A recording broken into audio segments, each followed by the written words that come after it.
All right, everybody, let's get started. Good afternoon, folks. Welcome to the North Carolina Museum of Natural Sciences, and welcome into the SCCU Daily Planet Theater. My name is Chris, and I will be your host for today's special program, Dino Dig Live. This is an exciting opportunity for all of you to interact with, chat with, and ask questions of the dinosaur experts who work here at the museum. But today, it's extra special, because right now, some of our dinosaur experts, our paleontologists, are in the field, in the middle of somewhere, actually doing the work of finding the dinosaurs, finding the fossils that eventually make their way back here to the museum where we all get to see them. Let me introduce the very special person that you can see on screen behind me and that has joined me. Everybody, this is Lisa Herzog. Lisa is the operations manager for the Paleontology Research Lab here at the museum. Lisa, are you with us? I am. Can you hear me? Hi, everybody. Everybody say hi. I don't know if you could hear them, but they all said hi. All 7,000 I of hope you them. guys are all staying dry. I'm sitting out here and it just started raining. It's a pretty light rain, so I think I'll be okay. A pretty light rain. Yeah, I hope you'll be okay. Although there's something about you Yeah, being you out can there in see a the desert. sky's all gray. Yeah. When it rains pretty lightly. I guess there's never too much rain in a desert. No. Hilarious. So, So we're Lisa, out thanks for here. joining Yeah, us. go Tell ahead. us where you're at, what's going on. So we're out in Utah. We're about 3 hours southeast of Salt Lake City. We are in the Cedar Mountain Formation, um, near the Last Chance Desert. We're working in fossil beds that are about 90 to 100 million years old.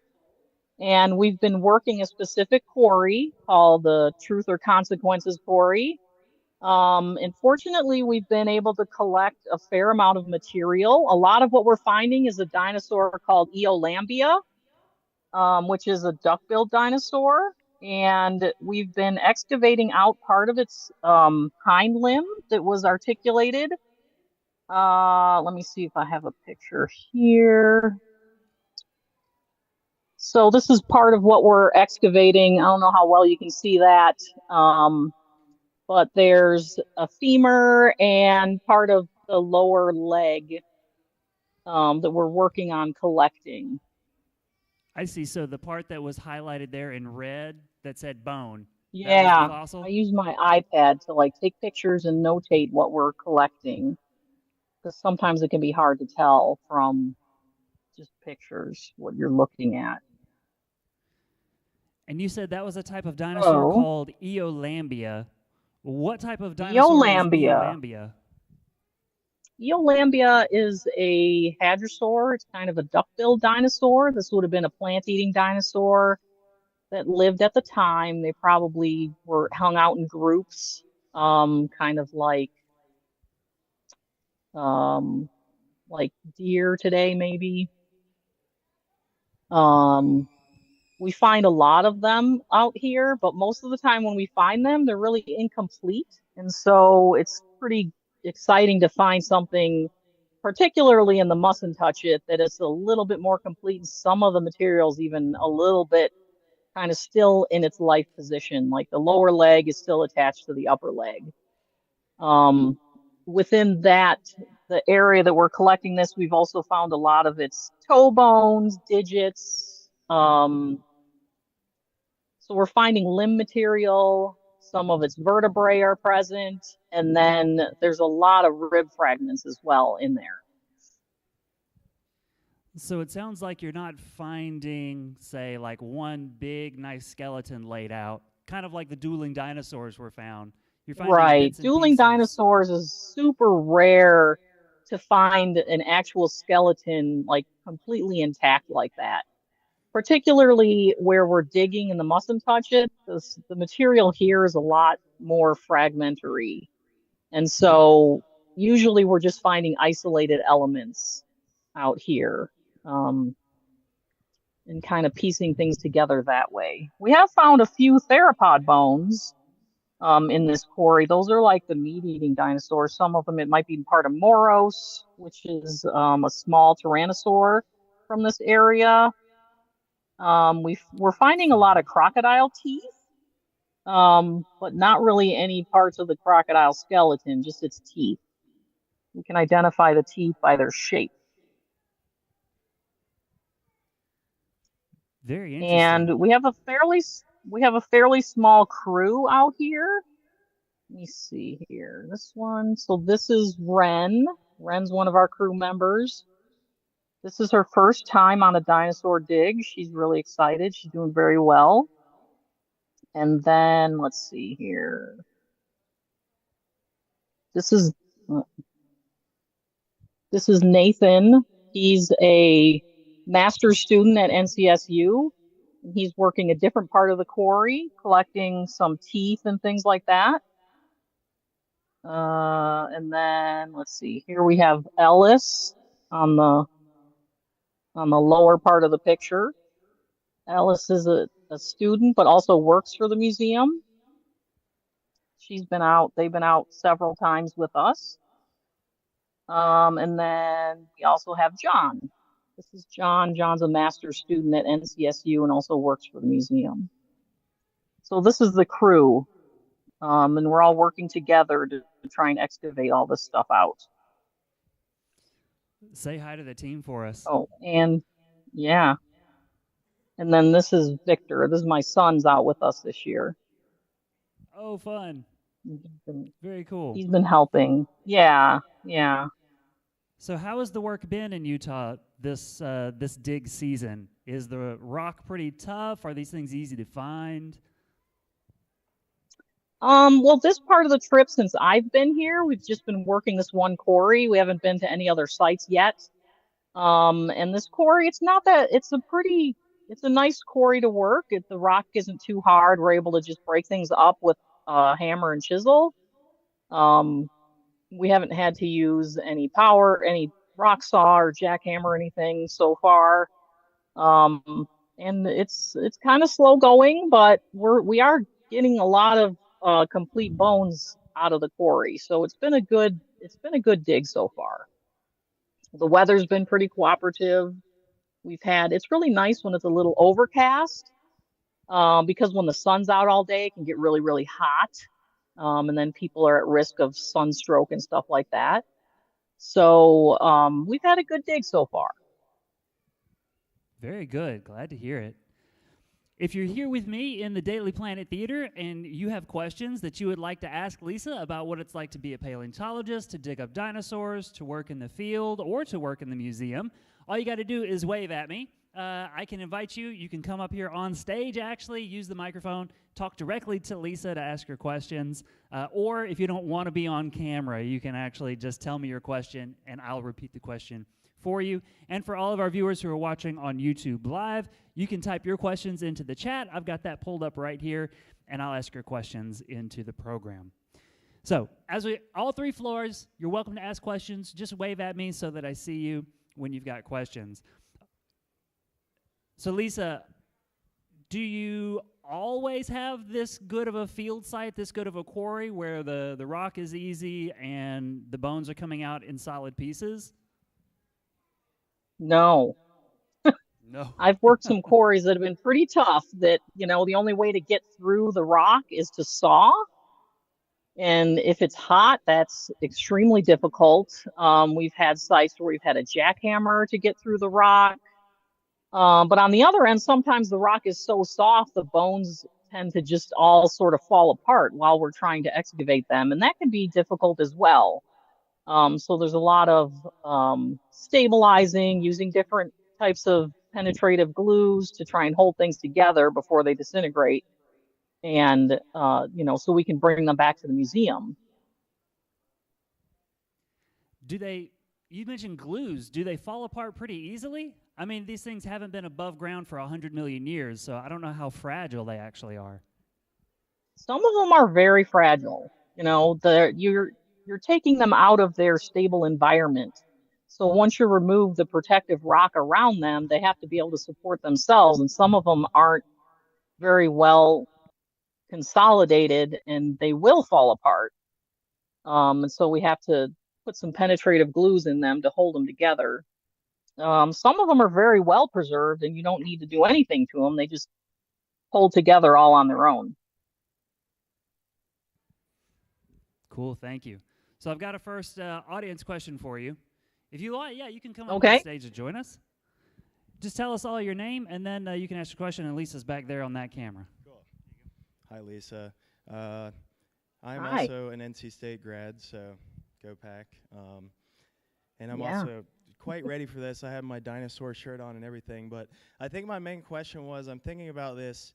You're in a desert in Utah. How did you determine where you were going to dig? And it just seems a little odd, perhaps, to the audience as to why you would choose a desert location. So if you could explain that, thank you. Great question. Okay, sure. So when we select where we're going to dig and where we're going to go prospect and look for fossils, we're looking at the age of the rock that is exposed in certain areas.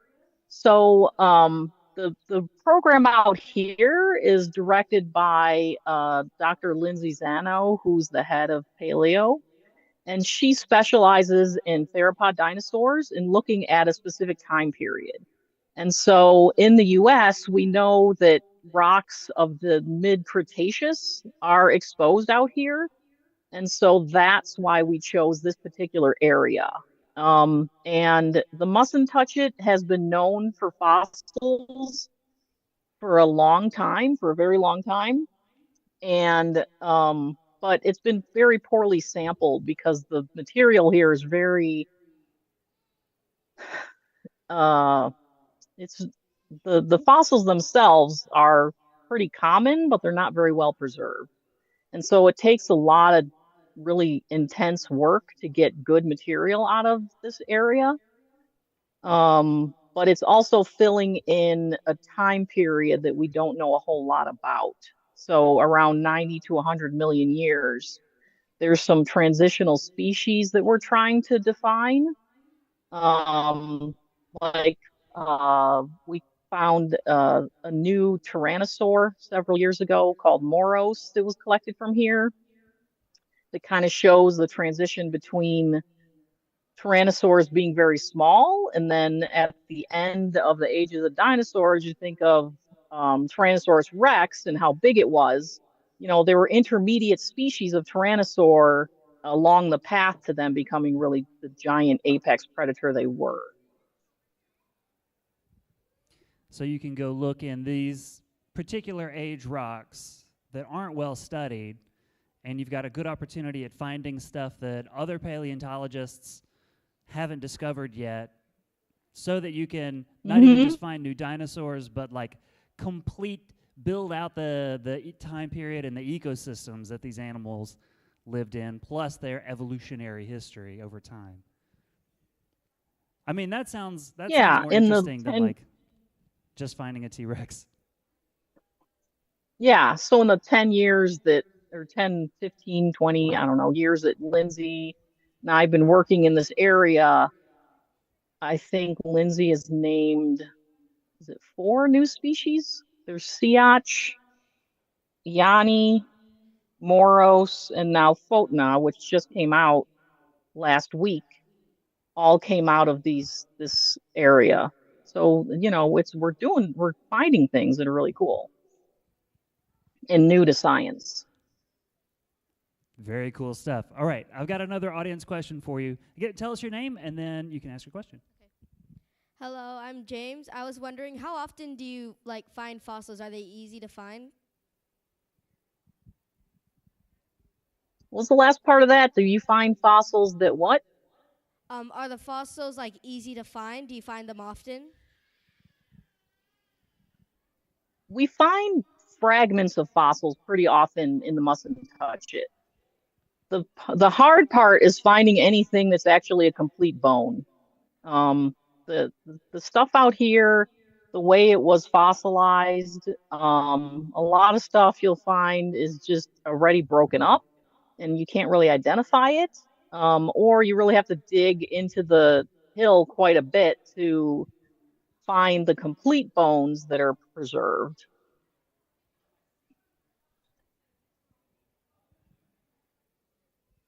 Does that answer your question? Did that answer your question? Yeah. Okay. Excellent. Excellent stuff. I mean, I noticed in that first photo that you showed us on the iPad that the bone did kind of look different than the rock, like it was a darker color. So I guess that's what you're looking for when Yeah, you go the out bone trying is to find black. them? Yeah. Here, the bone is black. If it's been on the surface for a while, the sun bleaches it and it'll be a little bit lighter in color. But here it's easy to find the bone in that way because there is a good color differential. In some formations, the bone is kind of the same color as the rock and be a lot harder to spot. All right. Another question for you. Here you go. What's the rarest dinosaur fossil you've ever found? The rarest dinosaur. I don't know. That's a good question. I don't know how to quantify rarity. A lot of stuff out here. I, Well, I yeah, don't I'm know. not I'm sure. thinking maybe the brand new That's a one that tough was just question. described last week, Photona, which everybody should know, the new dinosaur Photona. It's on display on the 3rd floor of the building. You can see it behind the glass in the Paleontology Research Lab. So go visit there and take a peek at it. Also, the other thing you should know about this new dinosaur is the team that found it, named it after Lisa Herzog.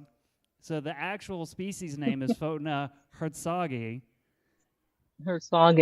Yeah, that was really a surprise to me and very exciting to have a dinosaur named after me. But Very cool. I bring up Photona again because this question of rarity that our guest has asked, like, how many Photonas have you found? How many what? Like, how many Photona herzoges have you found? Well, the one main quarry that I found was a burial with, I think, at least 3 individuals. And then there was another one found that I think was just one, but we have a significant amount of material from there as well. The back part of the dinosaur. And we find isolated bones that might be attributed to Photona as well. I think we have several individuals that have been found in different areas of that animal. The one thing out here that's really rare is Moros. We found, the specimen that Moros was named by, the type specimen consists of some leg bones and not a whole lot of the skeleton. And so that's what we're looking for out here. We're always trying to find more Moros. Unfortunately, we haven't really found any significant amounts of it. We just find a lot of Eolambia out here for the most part. Okay, well that's actually a really good answer to the question. Like a dinosaur like Moros intrepidus is rare. You have a hard time finding it. Out here, Moros is probably the most rare thing that we know of. But then this dinosaur you're working on right now, the duck-billed dinosaur, they're everywhere. Pretty common, yeah. A lot of Eolambia stuff out here, for sure. All right, let's do more audience questions. They're on the back row right there in the lovely pink-purple. Come on up. All right, tell us your name, and then you can ask Lisa your question. My name is Hazel. What is your favorite dinosaur? Ooh, hi, Hazel.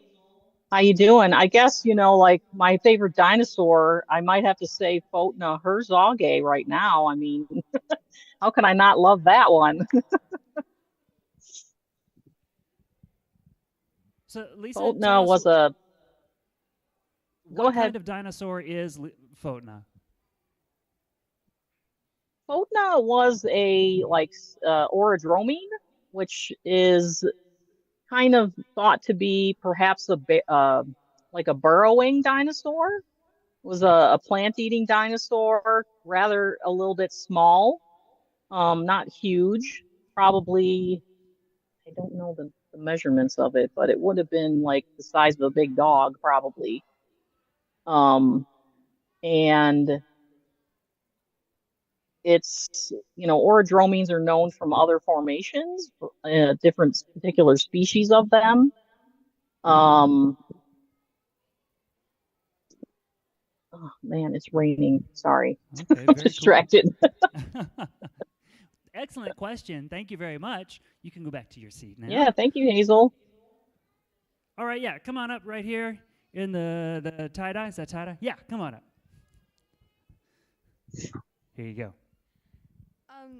Can you excavate bones when it's raining, or does the water like mess it up? The water kind of messes it up out here. I don't like to excavate if it's a really, really light rain, we'll have a tarp, like a shade tarp over the quarry that can protect us from the rain. But if it continues to rain, we'll stop because if the bones are wet, they tend to kind of fall apart. Let me see here. Here's a And picture who of wants to work out in the rain? with our rain tarp up. Fortunately, at this quarry, some quarries you work, there's really no cover to take if it rains. At this quarry, there's a cave. There's like an overhanging of rock. And so if it starts raining, we'll all just say, oh, time to go to the cave. And then we'll go sit in the cave till the rain stops. And sometimes we just sit there kind of resting. Sometimes we watch a movie on my phone. There's really not much you can do when it's raining and you're just sort of hanging out in a tiny little cave. Oh, the life of a paleontologist. Yes, everybody's scrunched up in the cave. All right. Other Although questions? sometimes when we're in the cave, a little chipmunk will come by and visit us and we feed it nuts. It's pretty cute. Oh, well, that's adorable. All right, we'll go here, and then we'll It take is your question adorable. next. All right, here you go. What was your first dinosaur bone you ever discovered? Oh man, that's a good question. I think the first thing I ever found as excavating in paleo was actually a part of a crocodile, which isn't a dinosaur. Um, the first like actual site that I've ever found was Photna. It was about 10 years ago that I discovered that site. Okay. And it just takes that long to excavate and study and uh, prepare a fossil. So it took 10 years from finding it to actually the publication coming out. That's really wild to me. I mean, that it takes that long to do Yeah. the excavating, get them out of the ground, get them back to Raleigh, measure them, photograph them, study them, make sure it's a new species, and it takes actually 10 years from start to finish. Yeah, part of the reason Photna took so long, I think, is because we have so many bones of it. We have pretty much like if you piece together all the different specimens we found, we have like the whole skeleton. And so it takes a little bit longer because we're doing all the fossil preparation on that. It's a really delicate specimen. It took a long time to prepare. And then to put the paper together, Haviv, who was the primary author on that, and Lindsay, it's a lot of doing the figures, getting the imagery, and then comparing all the different elements to other known species. So they traveled around to a lot of other museums and looked in their collections at other orodromines. And gathering all that kind of data takes a long time. Impressive stuff. All right, got another question for you. Hi, I'm Miles, and here's my question. How many bones did you find? Hi, Miles. I found so many bones, I don't even keep track. It's a lot. It's I guess probably in the over thousands. in the thousands in your career, for sure. Yeah. Do you know how many you've found in this particular site? Well, our quarry log is up to 175 right now. Okay, so And for this that's one spot, some of those numbers are multiple elements. And so we probably have pulled 200 to 300 elements this year out of the Truth or Consequences quarry. so at least 175, at least, just in Yeah. this one dig Hmm. site. Good question. All right, Yeah. more from over here? Yeah. Sure. If you'd like to come up, you can.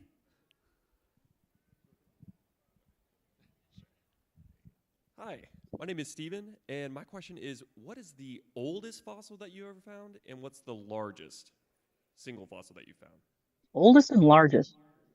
Okay. Hi, Stephen. Well, since I pretty much work the sites that are in the Cretaceous, so the oldest I've ever found is probably from here, 100 million years old. And then the biggest thing I've ever found,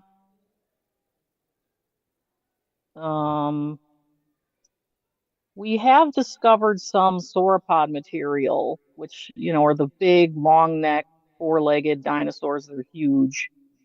And so one year I excavated out a vertebrae of one of those, and just the one vertebrae is about 2 feet long, 2 feet tall, um, and was pretty darn heavy too. Um, that's yeah, sauropods are really big.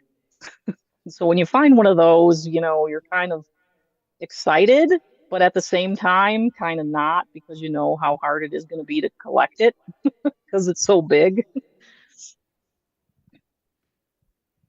Fun, but also, you've got some work ahead of you.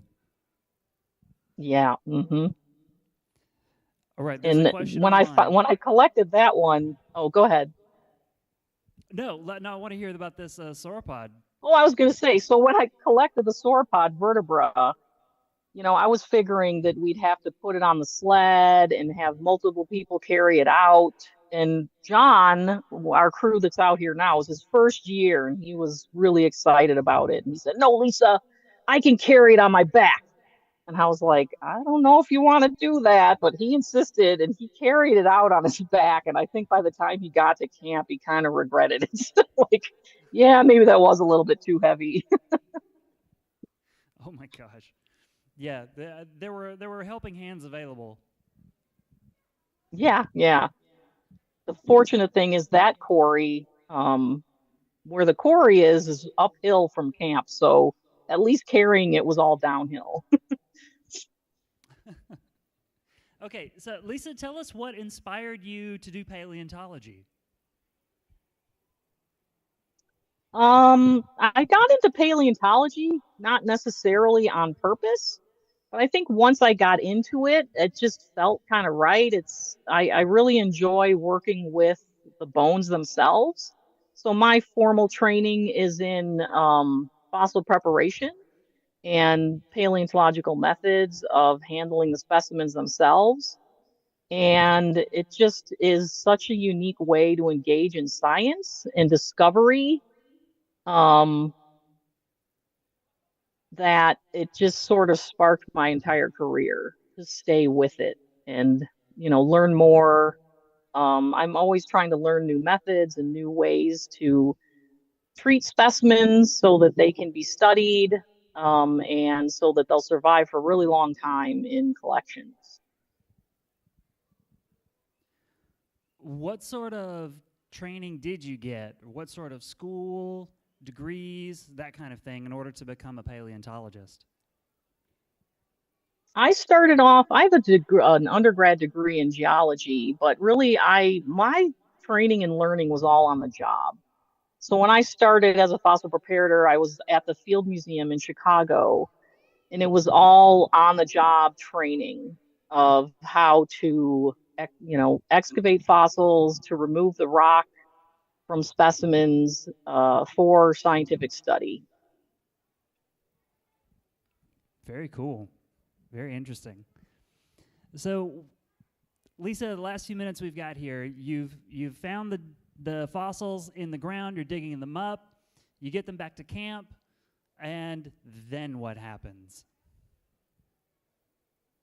We get them back to camp, we lovingly pack them in the truck and bring them back to the museum where we do an inventory of everything we collected. We determine which are the highest priority for preparation and study. And then we start the process of removing the extra rock off of them so that they can be studied by any of the various people that work in our lab. So we have our lead paleontologist, Lindsay Zano, but she also has a bunch of students working under her that will be assigned specimens for their particular master's or PhD work. And so that's a lot of what you see going on in both of the labs. Of course, the Dino lab right now is specifically tuned in for dueling dinosaurs, but we have our other lab on the third floor where a lot of our researchers are located, and a lot of the actual like graduate student work is going on up there. We're doing fossil preparation up there as well. And then it kind of moves into the research side of things and different ways we're going to process the bones. Sometimes we CT scan them. Sometimes we cut them open to look at the internal structure of the bones.